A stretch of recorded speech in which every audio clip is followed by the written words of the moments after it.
Ya Nabi, salam alaika. Ya Rasul, salam alaika. Yaitu hadis yang ke-54. Kita baca bersama. Bismillahirrahmanirrahim.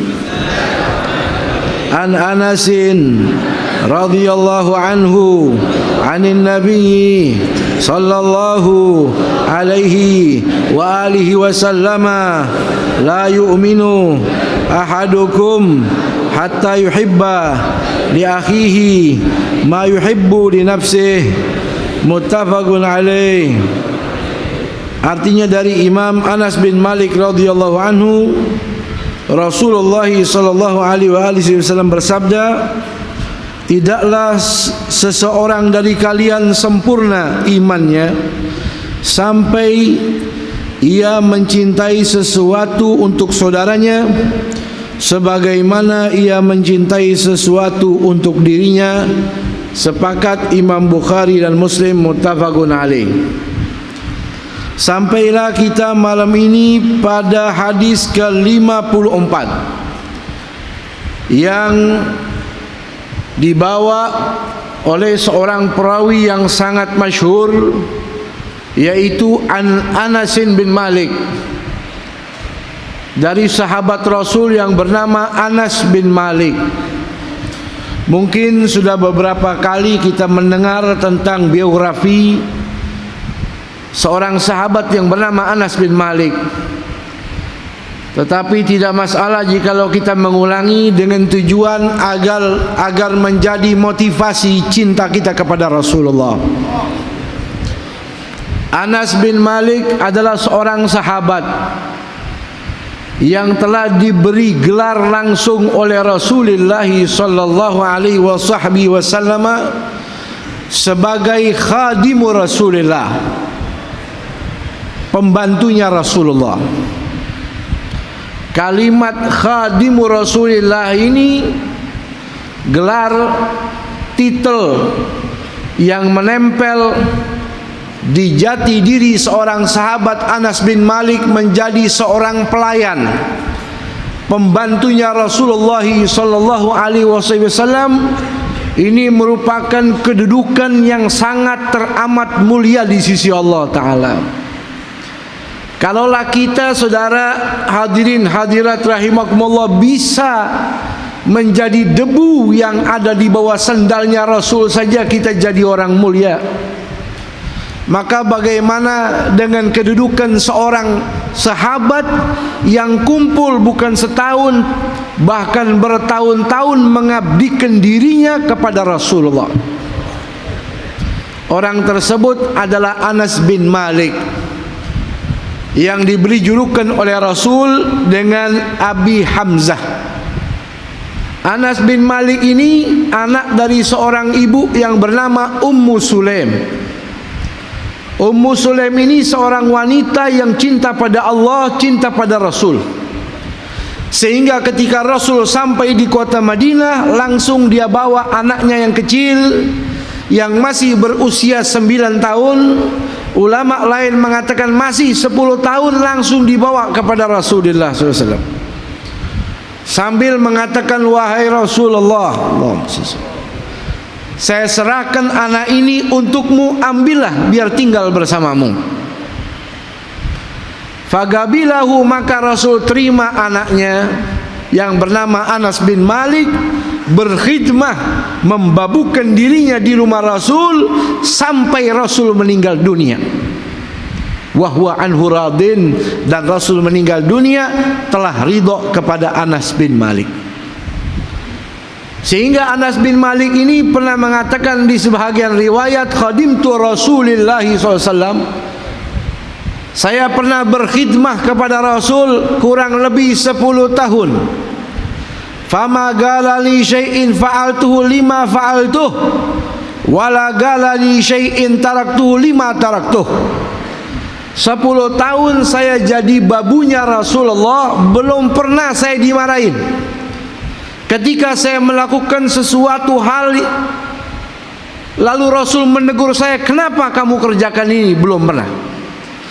Dan belum pernah Rasul memarahi saya karena saya meninggalkan sesuatu hal lalu Rasul mempertanyakan, kenapa kamu tidak mengerjakan ini? Belum pernah. Ghaira annahu idza arghabahu syai'un akalahu wa idza lam yu'jibhu tarakah. Melainkan Rasul itu kalau saya bikinin makanan, saya taruh di meja, kalau enak dimakan, kalau tidak enak, nggak cocok di mulutnya Rasul, nggak dimakan. Tapi menegur saya belum pernah. Akhlaknya Rasulullah SAW. Banyak keluar hadis dari lisannya Anas bin Malik, kalimat-kalimat sabdanya Rasul sampai 2286 hadis, termasuk hadis kita malam ini. Kumpul terus sama Rasul siang malam. Dalam riwayat qadimtu Rasulullah sallallahu alaihi wasallam 10 sinin, saya pernah membabukan diri saya 10 tahun namanya. Wala sabbani gattu, belum pernah sekali saja Nabi menghardik saya, mencaci maki saya, belum pernah. Wala darabani darbatan, sekali saja Nabi pukul saya, belum pernah. Walan taharani, belum pernah juga saya diusir sama Rasul. Wala abasa fi waji, belum pernah juga Nabi cemberut kepada saya satu kali saja, belum pernah. Wala amarani bi amrin fatawanaitu anhu fa'atabani alaih, belum pernah saya disuruh sama Nabi karena saya masih kecil, lalu saya tunda-tunda sampai berlarut-larut, lalu saya ditegur, diomelin sama Rasul, belum pernah.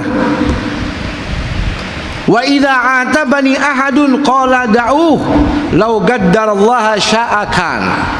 Kalau ada sahabat Nabi tegur saya, omelin saya, marahin saya, Nabi yang jawab, jangan diomelin, biarkan.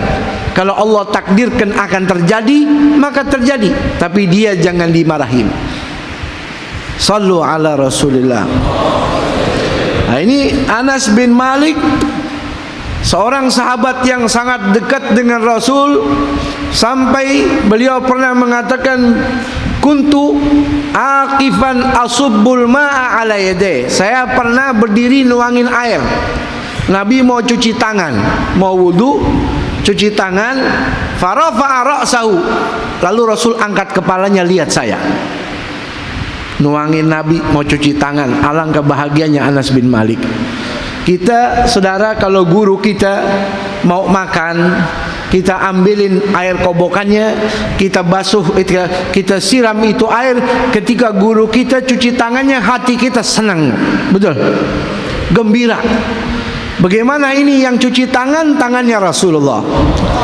Kalau guru kita ketika kita cuci tangannya, dia lihat kepada kita senyum, luar biasa, gembiranya bukan main. Nah, ini Anas bin Malik begitu juga. Saya lagi tuangin air, Rasul cuci tangan, tiba-tiba melihat saya sambil senyum dan bersabda, ala u'allimuka thalatha khisalin tantafi' biha. Wahai Anas bin Malik, mau enggak kamu saya kasih 3 ilmu yang bermanfaat? Fakultu bala bi abi wa ummi anta ya Rasulullah. Tentu saya sangat suka ya Rasul dapat ilmu. Demi ayah dan ibuku, engkau wahai Rasulullah, silahkan apa ilmu tersebut? Qala mata laqita ahadan min ummati fasallim alaih yatil umraka. Yang pertama kata Nabi, setiap manakala kamu berjumpa dengan siapapun daripada umatku, buru-buru ucapin salam, maka umurmu akan dipanjangkan sama Allah. Setiap ketemu siapapun umatku, ucapkan lebih dahulu assalamualaikum, nanti kamu panjang umur, amin. Ini satu ilmu, yang pengen panjang umur sering-sering ucapin salam, jangan tunggu disalamin. Yang memberi salam lebih mulia, panjang umur, sehat walafiat. Yang kedua, wa idza dakhalta baitika fasallim alaihi yaktsuru khairu baitika. Yang kedua, jikalau mana kamu masuk ke dalam rumahmu, maka jangan lupa ucapkan salam, maka Allah akan menumpahkan barokah pada penghuni rumah itu. Setiap masuk rumah, assalamualaikum. Setiap masuk rumah, assalamualaikum. Kaki kanan ucapkan assalamualaikum. Ketika kita yakini rumah kita kosong, kata ulama, assalamu alaina wa ala ibadillahis salihin. Di dalam kitab lanjutkan dengan ucapan la ilaha illallah. Dalam kitab lain ditambahkan dengan Allahumma salli wa sallim ala sayyidina Muhammad wa ala ali sayyidina Muhammad. Maka Allah akan berikan berkah untuk rumah kita. Saudara, sorga itu adanya di rumah. Baiti jannati, rumahku sorgaku. Kalau rumah kita kayak neraka, maka kita mau cari sorga di mana lagi, saudara? Maka kita dianjurkan oleh Rasul, upayakan rumah itu menjadi sumber berkah. Sampai kita disuruh kalau sholat sunnah di rumah, baca Quran di rumah, supaya rumah kita tidak menjadi seperti bangunan yang rapuh, seperti rumah yang tak berpenghuni, rumah yang di situ orang-orangnya penghuninya ahli ibadah, tatawaggat, dia menyala seperti bintang, disaksikan oleh para malaikat Allah. Yang ketiga kata Nabi, wasalli salatad duha fa innaha salatal awwabinal abrar. Yang ketiga kata Nabi, jangan kau tinggalkan salat duha, karena salat duha itu adalah kriteria salat-salatnya para orang-orang saleh yang bakti kepada Allah Ta'ala. Tuh, orang yang jaga salat duha, dia orang yang bakti kepada Allah. Bahkan Sayyidil Habib Umar bin Muhammad bin Salim bin Hafid pernah memberikan ceramah di majlis kuitang Al-Habib Ali bin Muhammad bin Abdurrahman Ali bin Abdurrahman Al-Habsyi. Beliau mengatakan suatu riwayat hadis, orang yang salat duha, maka jikalau setan ingin mengganggu kepada orang itu, maka setan itu akan kesurupan. Setan kesurupan. Setan kan yang tahu kita manusia kesurupan. Tapi kalau sholat duha, setan mau ganggu, setannya yang kesurupan. Makanya jangan tinggalin sholat duha. Kenapa? Karena sholat duha itu kerjanya kita kepada Allah Ta'ala. Apalagi kalau saudara kerja di mana kantor atau usaha Anda, sebelum Anda memulai pekerjaan Anda kepada sesama manusia, bekerjalah kepada Allah dengan salat duha. Tahun ini 2 rakaat setiap hari, tahun besok 4 rakaat, tahun selanjutnya 6 rakaat, tahun selanjutnya 8 rakaat, tahun selanjutnya insya Allah antum jadi wali Allah. Amin. Amin ini nggak serius nih. Ini Imam Anas bin Malik dapat wasiat daripada Rasul, senangnya bukan main dan diamalin. Sehingga pada suatu hari sang ibu datang kepada Rasulullah sambil berkata, ya Rasulullah sallu ala nabi, khuwaidimuka Anas fad'ullah lahu. Wahai Rasul, ini pembantumu yang kecil ini namanya Anas bin Malik, saya punya anak, doain dong. Ini ilmu. Kalau kita punya anak, ketemu orang soleh, kita minta doain buat anak saya. Sebagaimana ibunya Anas bin Malik, Ummu Sulaim, ketika ketemu jumpa dengan Rasul, berkata, wahai Rasul, doain saya punya anak. Akhirnya didoain, Allahumma akthir malahu wa waladah, wa atil umrahu wa ghfir dzambah, wa adkhilhul jannah. Dikasih 4 doa. Allahumma ya Allah, banyakkan hartanya dan anaknya, panjangkan umurnya, ampuni dosanya, dan masukkan dia ke dalam surgamu ya Allah. Ini doanya Rasulullah. Setelah didoain, qala Anas bin Malik, berkata Anas bin Malik, sesungguhnya laqad ruziktu min sulbi siwa walada waladi mi'ata wa khamsa wa ishrin. Berkah doanya Nabi, saya punya anak kandung lahir dari sulbi saya, asli anak kandung saya sebanyak 125 anak. 125 anak. Kata ulama anaknya semua laki kecuali 2 perempuan.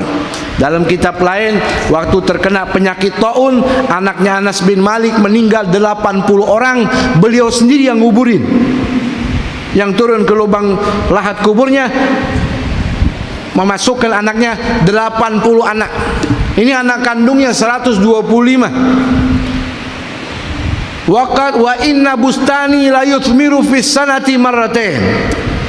Berkat doanya Nabi, saya punya kebun kurma 1 tahun panen 2 kali. Seluruh kurma dari masyrik ke maghrib sampai detik ini panennya 1 tahun 1 kali. Tapi khusus untuk kebun kurmanya Anas bin Malik, tumbuh panen 1 tahun 2 kali.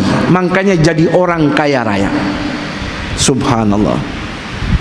Udah anaknya banyak, hartanya berlimpah, kebunnya panen 2 kali. Pada suatu musim gak turun hujan, penunggu kebunnya lari ke rumahnya Anas bin Malik. Wahai Tuhan, kita punya kebun sudah lama paceklik tidak turun hujan, khawatir nanti tidak tumbuh kurma. Tolong Anda buru-buru tengokin kebun. Anda ini orang yang kalau berdoa mujabud dakwah digabul sama Allah. Tolong pergi ke kebun Anda, lihat dan minta sama Allah agar diturunkan hujan. Maka Anas bin Malik pergi ke kebunnya, sholat 2 rakaat, habis itu berdoa minta hujan. Detik itu juga dikabul sama Allah, turun hujan begitu lebat. Kata Anas bin Malik, hai ajudan, sini, coba ente keluar dari kebun, hujannya sampai mana? Keluar ini ajudan daripada kebun Anas bin Malik. Ternyata dari sudut ke sudut hujan itu tumpah jatuh hanya khusus ke kebunnya Anas bin Malik. Jadi kebun yang di samping tetap kering. Subhanallah. Bisa disekat-sekat hujan. Ya, anugerah dari Allah, ya, kemuliaan berkat menjadi khadimnya Rasul dan doanya Rasulullah SAW. Waqad baqitu hatta saimtul hayah. Beliau ini umurnya panjang sampai beliau berkata, saya ini udah bosan hidup nggak mati-mati. Umurnya panjang, saimtul hayah, udah bosan hidup dulu, pengen mati dah, nggak mati-mati, panjang umurnya. Tuh, Imam Anas bin Malik ikut perang bersama Rasul kurang lebih 8 kali. Meninggal dunia di kota Basrah pada tahun 93 Hijriah. Dan Imam Anas bin Malik ini ikhtilafal ulama, umurnya waktu meninggal dunia ada yang bilang 99 tahun. Ulama lain mengatakan meninggal dunia usia 106 tahun. Ada lagi ulama lain mengatakan meninggal dunia 120 tahun. Sehingga dikatakan sahabat Rasul yang meninggal di kota Basrah yang paling terakhir adalah Anas bin Malik radhiyallahu ta'ala anhu arda. Semoga Allah meridainya dan kita mendapatkan barakahnya, amin. Gala Rasulullah SAW bersabda, Rasul bersabda, la yu'minu ahadukum, tidak sempurna orang yang beriman pada Allah Ta'ala, hatta sehingga yuhibba, dia mencintai, li akhihi, kepada saudaranya yang muslim, ma yuhibbu li nafsihi, sebagaimana dia mencintai dirinya sendiri. Ya, hadis riwayat Imam Bukhari Muslim. Tidak sempurna iman seseorang. Ada orang beriman tapi kadar imannya lemah. Kenapa? Tidak ada rasa mahabbah kepada sesama muslim, tidak ada kepedulian sesama muslim, tidak merasa tersakiti ketika saudaranya disakiti, tidak merasa terpukul ketika saudaranya, sahabatnya yang muslim dalam kesulitan, bahkan dia bergembira di atas penderitaan saudaranya yang muslim. Ketika seorang muslim, seorang mukmin rasa rindu, cinta, mahabbah, kelembutan jiwa hati sanubarinya maksimal kepada saudaranya, maka kadar imannya pun begitu tinggi. Begitu tinggi. Bahkan ulama kita, Imam Syafi'i, kasih sayangnya bukan kepada manusia. Kalau Imam Syafi'i lagi makan makanan yang enak, yang lengkap, atau makanan yang sederhana, ada kucing melintas saja, Imam Syafi'i berkata kepada keluarganya, wahai istriku, itu kucing lewat tadi, matanya nengok ke makanan ini, maka ambilin piring, apa yang kita makan sama kasih kepada kucing itu. Kepeduliannya bukan lagi kepada manusia, bahkan kepada hewan sekalipun. Cinta kepada sesama muslim adalah perkara yang sangat mahal, sehingga kata Rasul menjadi tolak ukur kadar imannya. Semakin maksimal cintanya, semakin sempurna imannya. Mudah-mudahan Allah berikan kepada kita. Di dalam riwayat Imam Nasai, la yu'minu ahadukum hatta yuhibba li akhihi minal khair ma yuhibbu li nafsihi. Dalam riwayat Imam Nasai, Rasul bersabda, tidak sempurna imannya seseorang sehingga dia mencintai saudaranya daripada kebaikan sebagaimana yang dia cintai kepada dirinya sendiri. Minal khairi, ada tambahan hadisnya minal khair, daripada kebaikan.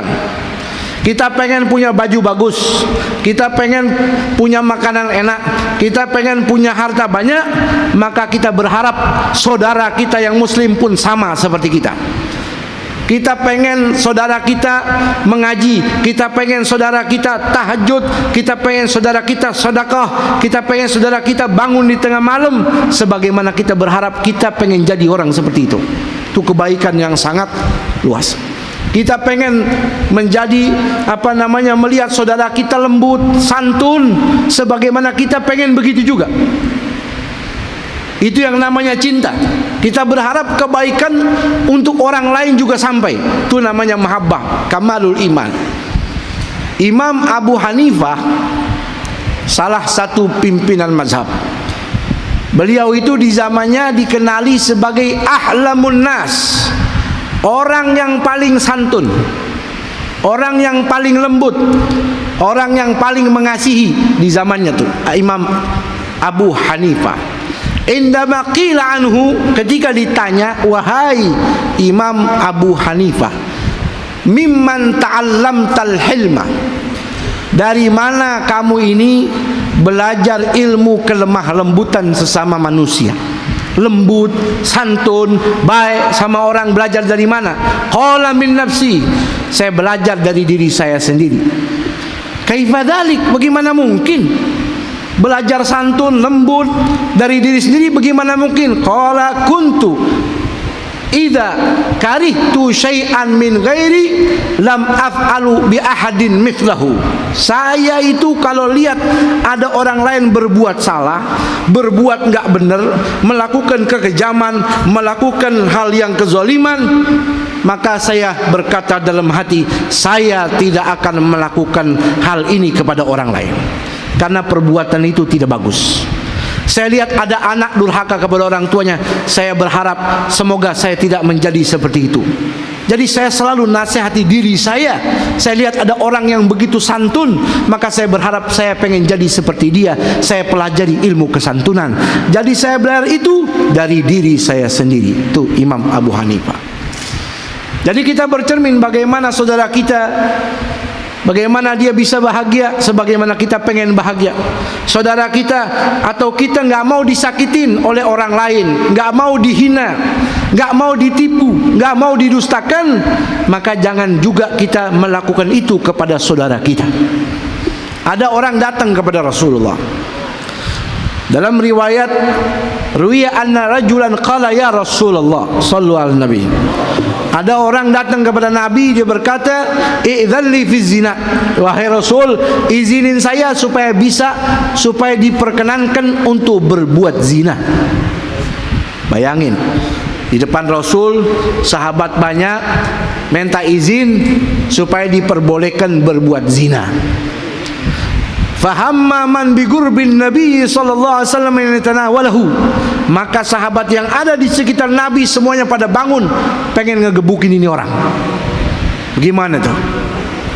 Kalau ente di sini nih, jangan Rasul, ada orang datang ke Habib Ja'far, "Beb, saya mau zina, boleh nggak?" "Izinin saya dong." Gimana, gebukin jangan. Minimal kita usir, betul? Kata Nabi, biarin, jangan diapa-apain. Faqala lahu udnu minni, jangan dipukulin, jangan diapa-apain.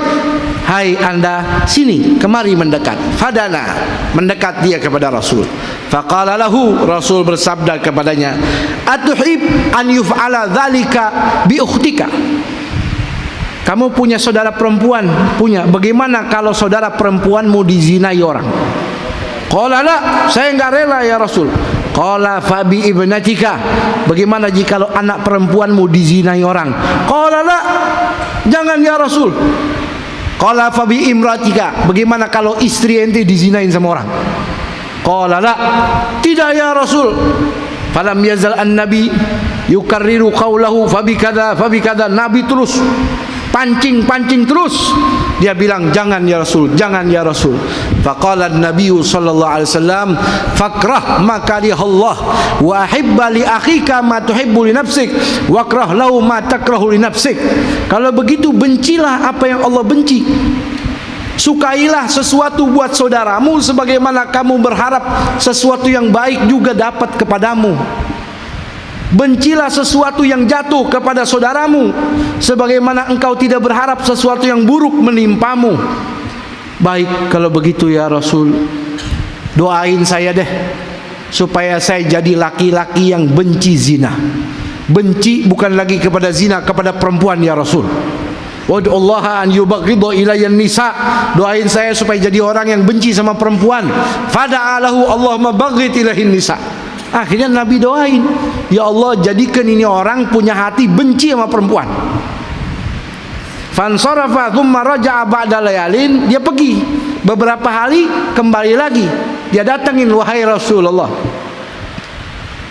ma min syai'in abghadu ilayya minan nisa, sekarang saya punya hati nggak tahu kenapa kalau ngelihat perempuan empet aja gitu. Itu kalau bahasa kita ya. Kalau ngelihat perempuan saya nggak suka ya Rasul, mendingan izinin saya deh sekarang, i'dzan li bisiyahah, saya pengen berburu deh, pengen jalan-jalan, pengen berburu, pengen keluar kota. Qala inna siyahata ummati al jihadu fi sabilillah, rawahu Abu Dawud wal Hakim. Kata Nabi, sesungguhnya berburunya umatku, jalan-jalannya umatku adalah jihad di jalan Allah Ta'ala. Tuh, kembali kita ke hadis, mencintai sesuatu sampai kepada saudara kita yang muslim sebagaimana sesuatu yang baik itu datang menimpa kita juga. Betul. Sampai disebut dalam kitab, inna ba'dahum, zaman dahulu itu ada orang saleh, syaka ilai kathratal fa'al, dia mengeluh karena rumahnya banyak tikus. Tahu tikus? Dia ngeluh, duh rumah saya ini banyak tikus. Akhirnya ada orang tetangganya bilang, saudaranya bilang, iktini hirratan, kalau ente pengen punya rumah nggak ada tikusnya, piara kucing yang banyak dah, piara meong, piara kucing yang banyak. Qala akhsha, ana khawatir. Piara kucing enggak, jangan, ana khawatir. Akhsha an yasma'al fa'ra sautal hirrati fayahrubu ila dauril jirani. Saya khawatir kalau saya piara kucing, suaranya terdengar sama tikus-tikus, akhirnya pada kabur ke rumah tetangga.